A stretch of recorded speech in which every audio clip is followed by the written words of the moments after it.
John. Thanks, John. Our next speaker is Julie McGovern, Board Chair of the Santa Barbara Chamber of Commerce. Hello, everyone. I'm Julie McGovern, and I'm Board Chair of the Santa Barbara Region Chamber of Commerce. And we would like all of the community to know that it's just not our construction contractors that are opposed to this proposal. The Chamber's goal this year is to really help the community put our employees back to work and to help make our businesses strong. And this is a bad proposal that takes that away from us. We would like all of you to know that the contractors, the construction contractors who bid on these public work projects already have to meet the qualifications of this proposal. And we want to make sure that the contractors here are not excluded from those public work jobs just because they're not a union shop. There are non-union construction contractors who do quality work, pay their employees a fair wage, provide them with many benefits, and the Chamber of Commerce would like everyone to know that we are very opposed to this proposal. Thank you.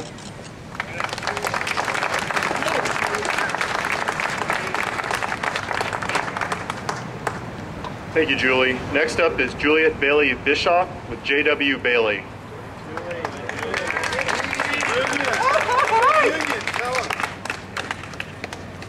Hello there, I'm Juliet Bailey Bischoff, a third-generation member of a union commercial contracting business in Santa Barbara. J.W. Bailey Construction has been operating for over 60 years as a union company. We've been building buildings in the Tri-County, bidding against both union and non-union firms. We use non-union and union subcontractors who are both competent and qualified. We are against the proposal proposed by 1st District County Supervisor Salud Carbajal, which would develop a construction stabilization agreement. We are opposed to this for two reasons. The first is we welcome competition in the bidding process as the best use of taxpayer funds. To eliminate approximately 85% of the competition would be a gross misuse and waste of taxpayer funds. The second is that this proposal is based on a policy of discrimination, whether it be union or non-union, male or female, young or old. This is flat out discrimination, which is quite simply flat out wrong. Thank you.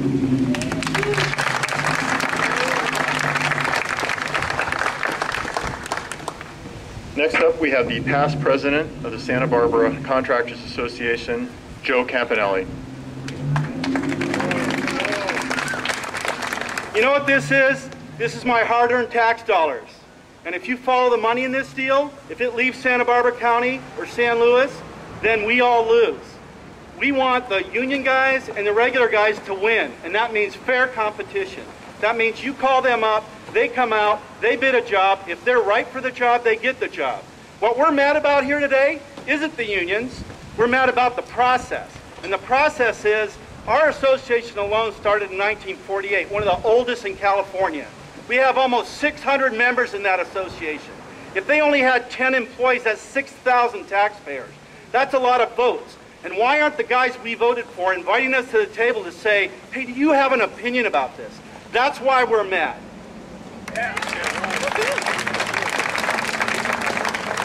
I just met Joe today, but I like Joe because he believes in extending people the courtesy of being blunt, and that is excellent.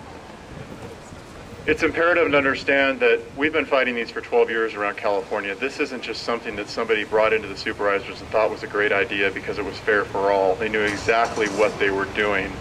Now, to be fair to the supervisors, they may not have known, all of them, exactly what this is about. We are educating them. We are in the process of educating them, today is part of that.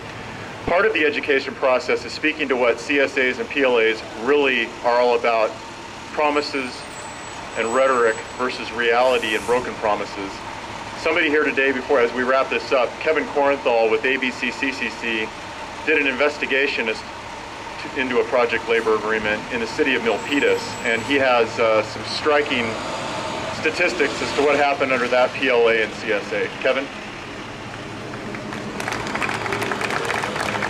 The California Cooperation Committee is actually working in partnership with the Department of Industrial Relations, which we're set up under, using a portion of the prevailing wage to audit public works projects in California. We audit PLA projects and straight prevailing wage projects. The City of Milpitas Library project, $39 million construction project, when all was said and done, 10% of the contractors on that job failed to turn in paperwork. It was required by law, and the Department of Industrial Relations sent to the 8 contractors warning letters of their performance on that job. When the unions talk about PLAs delivering increased safety on the job and proper use of apprentices on the job, I say take a look at the results of the Milpitas Library project and you'll get a different picture. Thank you.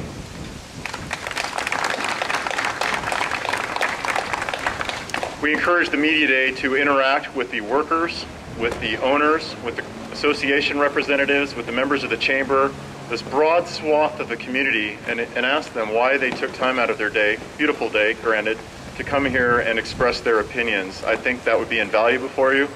Press packets are available if you haven't received them. They sum up exactly what has happened in the month since this vote took place.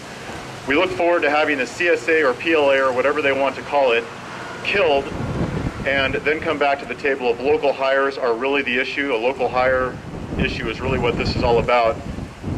These folks will provide the local hires. They don't need a CSA to do it. It's a problem. It's a solution in search of a problem, and it's simply not acceptable in this day and age when both merit shop and union contractors alike are providing the best product at the best price in a free and open and competitive market system, devoid of this type of exclusion and discrimination, as we've seen with the CSA. Thank you for joining us today, and again, please mingle with the folks that have spoken and are behind me here today. Thank you very much.